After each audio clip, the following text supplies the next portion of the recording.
नमस्कार मेरे प्यारे दोस्तों, आप सभी का हार्दिक स्वागत है आपके अपने YouTube channel study GS with छोटे लाल में। तो प्यारे दोस्तों, आज जो है हम पढ़ेंगे second phase of revolutionary movement which is 1924 to 1947। तो आंदोलन का क्रांतिकारी आंदोलन का जो द्वितीय चरण है प्यारे दोस्तों, उसके बारे में, सेकेंड फेज के बारे में आज हम जानेंगे, पढ़ेंगे। तो ये जो द्वितीय चरण है प्यारे दोस्तों, स्टार्ट हुआ कब से? 1924 से, है ना। 1924 से जो है ये द्वितीय चरण इसका स्टार्ट हुआ क्रांतिकारी आंदोलन का। तो बात करेंगे प्यारे दोस्तों इसके पीछे जो वजह थी स्टार्ट होने की, क्या वजह थी। तो 1922 में, है ना, ये जो आप देख रहे हैं 1922 में क्या हुआ था प्यारे दोस्तों कि चौरा चौरी कांड हुआ था। कहाँ पर?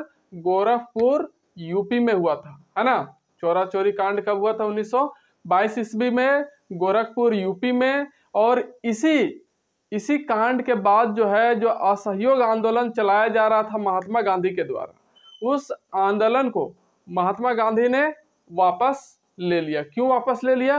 क्योंकि वे अहिंसा के पुजारी थे और उनके आंदोलन के दौरान क्या हो गया? हिंसात्मक घटनाएं हो गई, जिसके वजह से जो उनका असहयोग आंदोलन चल रहा था प्यारे दोस्तों, उसको उन्होंने क्या कर लिया? वापस कर लिया। और यहीं से जो है प्यारे दोस्तों, जो ये दूसरा चरण है किसका? क्रांतिकारी आंदोलन का, वो शुरू होता है। क्यों? क्योंकि जैसे ही महात्मा गांधी ने असहयोग आंदोलन को वापस ले लिया, तो जितने भी आंदोलनकारी थे, है ना, अब वे अहिंसा को छोड़कर हिंसात्मक कार्य के द्वारा जो है आंदोलन करना शुरू कर दिए, अपनी गतिविधियां जारी रखे, है ना। मतलब कि हिंसात्मक कार्यों के प्रति जो है उनका लगाव बढ़ते गया, क्योंकि क्या कर लिया गया था? इस असहयोग आंदोलन को महात्मा गांधी जी के द्वारा वापस कर लिया गया था, है ना। वो जो है चौरा चौरी कांड, है ना, इसके वजह से उन्होंने ये आंदोलन वापस ले लिया। उसके बाद यहीं से क्या हो गया? द्वितीय चरण जो है क्रांतिकारी आंदोलन का, वो शुरू हो गया मेरे प्यारे दोस्तों। तो ये जो दूसरा चरण स्टार्ट हुआ क्रांतिकारी आंदोलन का, उसके जो है नेतृत्वकर्ता कौन कौन थे प्यारे दोस्तों, है ना। मतलब कि उसको अगुवाई कौन कौन कर रहे थे second phase of revolutionary movement का?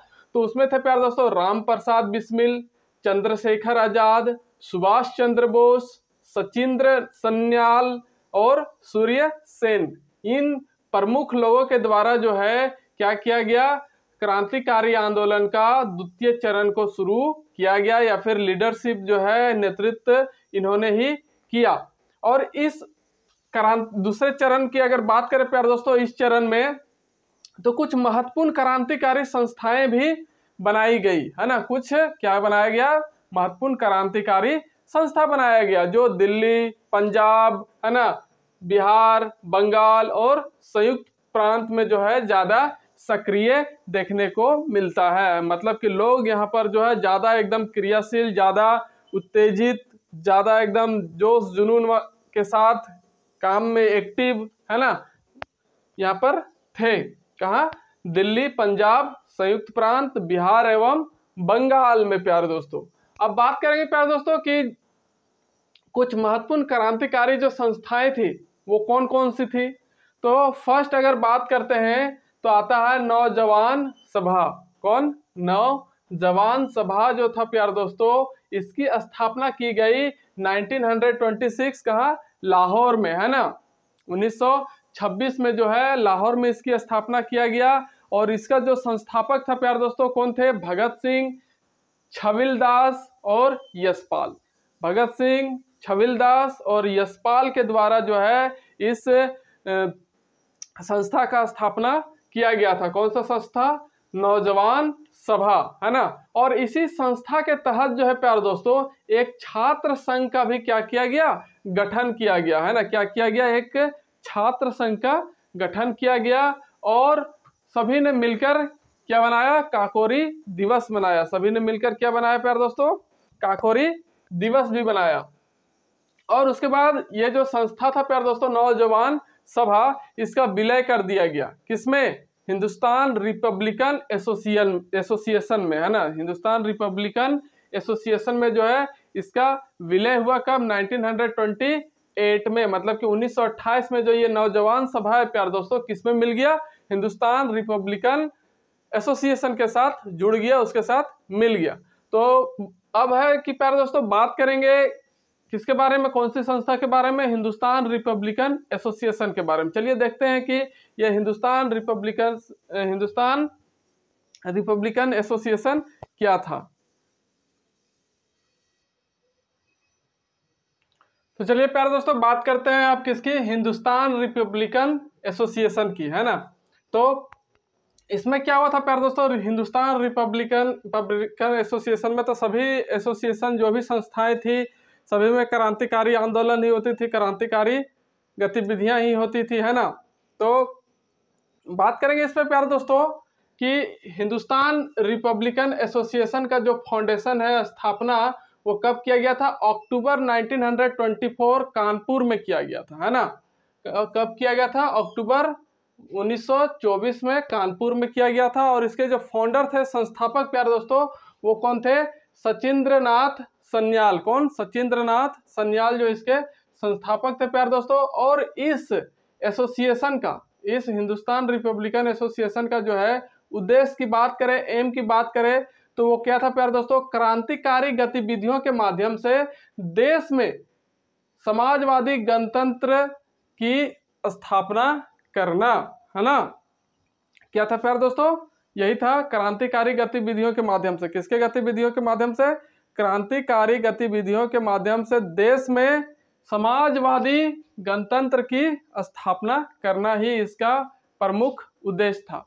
और इस एसोसिएशन की, इस संस्था की बात करें प्यारे दोस्तों, तो सक्रिय सदस्य कौन कौन थे। सक्रिय सदस्य की बात करें प्यारे दोस्तों, मतलब कि जो इसमें लगातार अपना योगदान देते रहते थे हमेशा और दूसरे चीजों के बारे में सोचते नहीं थे, है ना। तो वे थे राम प्रसाद बिस्मिल, योगेश चंद्र चटर्जी, अशफाक उल्लाह, भगत सिंह, राजेंद्र लेहड़ी और चंद्रशेखर आजाद एवं रोशन सिंह। ये सब जो थे प्यारे दोस्तों सक्रिय सदस्य हुआ करते थे इस हिंदुस्तान रिपब्लिकन एसोसिएशन के, है ना। और बात करते हैं 9 अगस्त 1925 की। 9 अगस्त 1925 की बात करें प्यारे दोस्तों, तो इस दिन क्या हुआ था, आप लोगों को मैं पहले भी बताया था कि काकोरी कांड जो है वो काकोरी रेलवे स्टेशन पर घटा था, है ना। मतलब कि काकोरी कांड की जो घटना हुई थी काकोरी रेलवे स्टेशन पर, वो किया गया था कब, 9 अगस्त 1925 को। इसमें क्या हुआ था प्यारे दोस्तों कि जो सरकारी ट्रेन था, है ना, अंग्रेजों का जो सरकारी ट्रेन था, वहां से धन की लूट की गई थी। और धन की लूट की गई थी और फिर क्या हुआ था प्यारे दोस्तों कि उस ट्रेन में, उस सरकारी ट्रेन में रूस से, कहां से, रूस से कुछ क्या बोलते हैं उसको, हथियार आ रहे थे, है ना, पिस्टल थे और क्या थे, राइफल। तो रूस से क्या आ रहा था, राइफल एवं पिस्टल मंगाई गई थी उसी सरकारी ट्रेन से, उसी को लूटा गया था काकोरी कांड में, है ना। और बात करें कि इस कांड के तहत, काकोरी कांड के तहत जो है 29 लोगों की गिरफ्तारी हुई। कितनी, 29 लोगों को गिरफ्तार किया गया और 4 लोगों को फांसी दी गई, है ना। कितने लोगों को फांसी दिया गया प्यारे दोस्तों, 4 लोगों को फांसी दिया गया। उनमें से एक थे राजेंद्र लेहड़ी, है ना, जिनको गोंडा जेल में फांसी दी गई, और राम प्रसाद बिस्मिल जिनको गोरखपुर के जेल में फांसी दी गई, और फिर रोशन सिंह जिनको इलाहाबाद के जेल में फांसी दी गई, और फिर शफाक उल्लाह जो थे उनको फैजाबाद के जेल में फांसी दे दी गई। तो इस तरह से 4 क्रांतिकारियों को फांसी की सजा हुई और 29 क्रांतिकारी लोगों को जो है गिरफ्तार करके जेल में डाल दिया गया इस काकोरी कांड के तहत, है ना। इस काकोरी कांड केस के तहत जो है इतने लोग को अपना बलिदान देना पड़ा, कह सकते हैं, है ना। 29 लोग जेल गए, 4 लोग फांसी पर झूल गए। उसके बाद क्या हुआ प्यारे दोस्तों, तो ये था हिंदुस्तान रिपब्लिक एसोसिएशन। लेकिन जो है प्यारे दोस्तों इसी हिंदुस्तान रिपब्लिकन एसोसिएशन को कन्वर्ट कर दिया गया, मतलब कि परावर्तित कर दिया गया, बदल दिया गया किसमें? हिंदुस्तान सोशलिस्ट रिपब्लिकन एसोसिएशन में, है ना। हिंदुस्तान सोशलिस्ट रिपब्लिकन एसोसिएशन में जो है इसको कन्वर्ट कर दिया गया, बदल दिया गया इस हिंदुस्तान रिपब्लिकन एसोसिएशन को। और इसका जो फाउंडेशन की बात करें प्यार दोस्तों, स्थापना की, तो वो हुआ 1928 ईस्वी में। और कहाँ? फिरोज शाह कोटला दिल्ली में, है ना। कहाँ? फिरोज शाह कोटला दिल्ली में 1928 में जो है स्थापना किया गया किसका? Hindustan socialist Republican association. यही जो हिंदुस्तान रिपब्लिकन एसोसिएशन था प्यार दोस्तों, उसको इसमें कन्वर्ट कर दिया गया, बदल दिया गया, है ना। और जिसके फाउंडर की बात करें प्यार दोस्तों, संस्थापक की, तो संस्थापक कौन थे हमारे? चंद्रशेखर आजाद साहब, है ना। चंद्रशेखर आजाद जो थे वो क्या थे? फाउंडर थे। और इसी संस्था के तहत, है ना, हिंदुस्तान सोशलिस्ट रिपब्लिकन एसोसिएशन के अंडर जो है 1928 में, कब की बात है प्यार दोस्तों? 1928 में सैंडर्स की हत्या की गई थी। किसकी हत्या की गई थी प्यार दोस्तों? सैंडर्स जो था उसकी हत्या कर दी गई थी, एक अंग्रेज अधिकारी, है ना। और किसके द्वारा किया गया था? भगत सिंह, राजगुरु और सुखदेव। ये तीनों जो है प्यार दोस्तों बहुत गहरे मित्र हुआ करते थे, भगत सिंह, राजगुरु और सुखदेव। इन तीनों के एक साथ जो है फांसी दी गई थी, और इन्हीं के फांसी जो हुआ था उसी दिन से हम लोग शहीद, उस दिन को हम लोग शहीद दिवस के रूप में सेलिब्रेट करते हैं। अब बात करेंगे प्यारे दोस्तों कि 1929 में, कब? 1929 में क्या हुआ था? असेंबली में बम कांड हुआ था, है ना। मतलब कि असेंबली में बम फेंका गया था। जो अंग्रेजों की असेंबली थी, जहां पर उनका जो भी मीटिंग, जो भी बजट उजट, जो भी नियम कानून, असेंबली जैसे होता है ना हमारा इंडिया में संसद, उसी तरह से अंग्रेजों का जो असेंबली हुआ करता था, वहां पर बम कांड की घटना घटी। मतलब कि बम फेंक दिया गया था। किसके द्वारा? ये मैं पहले भी आप लोगों को बताया था, किसके द्वारा फेंका गया था? भगत सिंह और बटुकेश्वर दत्त के द्वारा फेंका गया था। किसके द्वारा? भगत सिंह और बटुकेश्वर दत्त ने जो है असेंबली के अंदर बम फेंक दिया था। उसी को बोलते हैं असेंबली बम कांड। कब हुआ था? 1929 में, 1929 में हुआ था प्यार दोस्तों। और ये जो बम उन्होंने फेंका था, पहले भी मैं बताया था कि खाली जगह पर फेंका था, किसी आदमी के पास फेंका नहीं था। और तब फेंकने के बाद जो है तुरंत जो है भगत सिंह ने इंकलाब जिंदाबाद का नारा दिया था या फिर लगाया था। वहीं से इंकलाब जिंदाबाद के नारा की शुरुआत हुई थी, है ना। तो इस तरह से प्यार दोस्तों second phase of revolutionary movement जो है, क्रांतिकारी आंदोलन का द्वितीय चरण समाप्त होता है, खत्म होता है। और अब हम बात करेंगे नेक्स्ट वीडियो में जो है प्यार दोस्तों, ये तीसरा चरण जो हमारा खत्म हो गया, क्रांतिकारी आंदोलन रिवोल्यूशनरी मूवमेंट। अब बात करेंगे fourth phase of Indian national movement, जो होगा हमारा द गांधीयन एरा, गांधीवादी युग। तो इसके बारे में हमें प्यार दोस्तों नेक्स्ट वीडियो में हम डिस्कस करेंगे, चर्चा करेंगे। तो मिलते हैं नेक्स्ट वीडियो के साथ, तब तक के लिए नमस्कार, जय हिंद, जय भारत, जय झारखंड।